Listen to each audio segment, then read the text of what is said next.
Yes. Evening, everybody. It's Sunday. I've just looked at it 3 times now. 24th of July.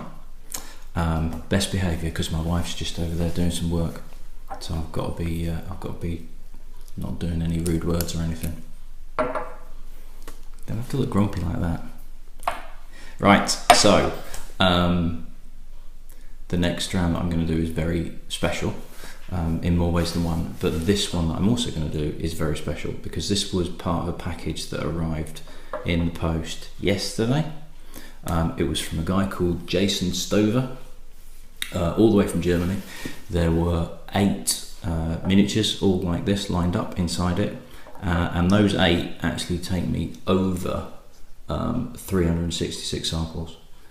So I now have actually slightly more than enough to hit the full 366. So the writing that's on the bottom about the list of whiskies and all that, I'm going to change that, and that's now not going to be a list of what I'm looking for, but essentially what my schedule is going to be for the next 6 months. So amazing to even be at the point to get all 366 in advance, let alone to do it before I've even hit halfway. Only just, admittedly, but just incredible, absolutely incredible. So Jason, thank you very, very much for sending those through. There's a few Americans in there as well, including this one, so it means I can run my American whiskies for another 4, but the very next one I'm going to do after this isn't actually going to be a US, for reasons you'll find out. So this is Old Crow Reserve, and this is a Kentucky bourbon, and I can't remember if it was straight bourbon on the label. I'm going to assume it is because it's a 4-year-old, which is actually part of, it's owned by Jim Beam, or Beam Suntory as they are now, and they have 3 releases that they call the Olds. There's Old Crow, Old Grandad, and Old Overholt. Now I've had the Old Grandad, which was very good indeed. I've not got or had any Old Overholt. So maybe that'll be for when I do next year's challenge. So this particular one is named after a guy called James C. Crow, who was a Scottish immigrant who started distilling in Frankfort, Kentucky in the 1830s.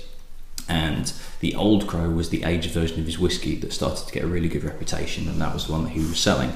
He died in 1856, but the name Old Crow and his recipe was bought or owned by a company called W.A. Gaines & Co.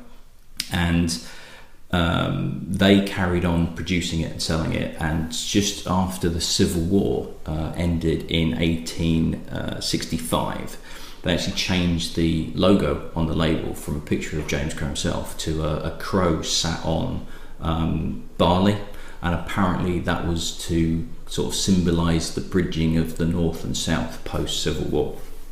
Why a crow and barley? The crow I get, but the barley bit I don't really understand. So at one point, sort of the early 1900s, it was actually one of the best-selling bourbons in America. It was really, really popular, but apparently at some point around the 1940s, 1950s, they made a bit of a mishap with.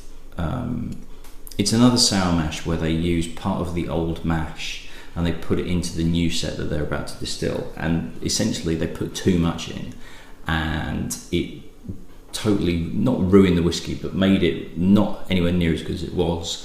And it wasn't Gaines that were owning it, but I don't know who the company were, but they basically couldn't be bothered to change it, so sales went down, people stopped drinking it, and they were just like, yeah, whatever, don't really care.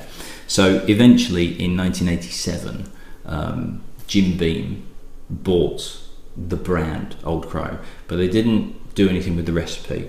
They just left it, and essentially what we're looking at now is the standard Old Crow is Jim Beam. It's exactly the same mash bill. It's Jim Beam that's normally 8-year-old, released at a 3-year-old, and this from Jason is the Old Crow Reserve, which is a full 1 year older. So this is a 4-year-old, but it's essentially 4-year-old Jim Beam. So Jim Beam is, I had it, I can't remember what number I had it on, but drinkable, nothing particularly fantastic, but it's decent. An Old Crow is sort of what you call a bottom shelf bourbon, I suppose.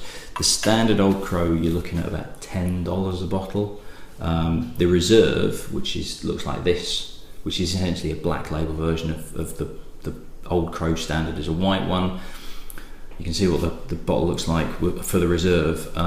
You're looking at about $15-ish, unless you're in the UK, in which case the Whisky Exchange is selling it for £33.45, which seems a little bit steep, but you know, we've got to get it over here and we've got to get hold of it. So 43%.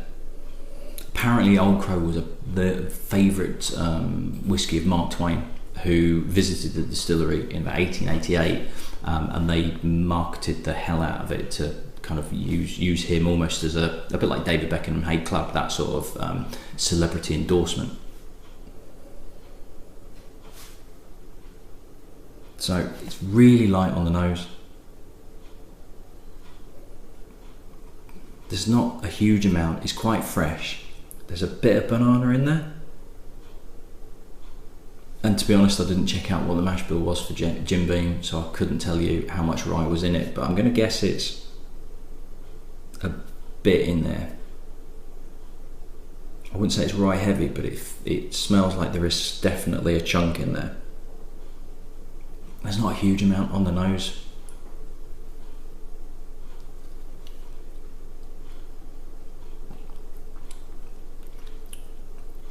And there's not a huge amount on the palate, although it's actually not that bad. It's not particularly harsh. And what I've tended to find with cheaper bourbons is they tend to be lackluster, is a bit hard, but it's not rough. It's not like a cheap spirit you'd expect to be really rough and hit the back of your throat. Cheap bourbon tends to be just lacking depth. And this is actually, it's got a banana-y element to it, almost like a banoffee pie, but just a very subdued banoffee pie, not too full on. But there's a bit of toffee in there, there's a bit of banana. It's easy drinking, neat. It would probably mix pretty decent.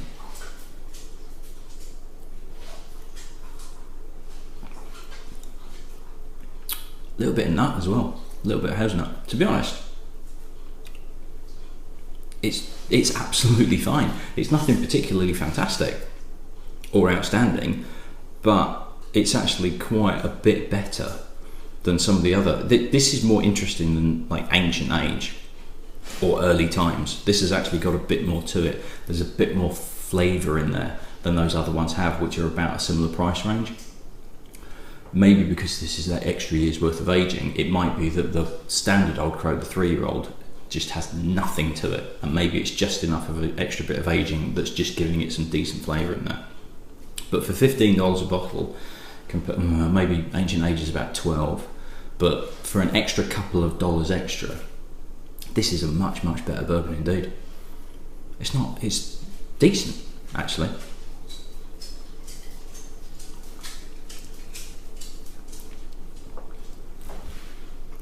You would have no problems drinking this neat. So if you're looking for a really cheap bottle of bourbon that you want to mix, or you just want it on the shelf and you don't really want to think about what you're drinking, no problems with that at all. It's actually surprisingly good. Better than I thought it was, to be perfectly honest. Jason, thank you very much. Thank you for sending the package through. Thank you for getting over that 366 samples needed. I'm going to do a quick rinse out, and then we'll get on to a very special, very rare whiskey to mark a considerable milestone. So I shall see you at the next one. Cheers.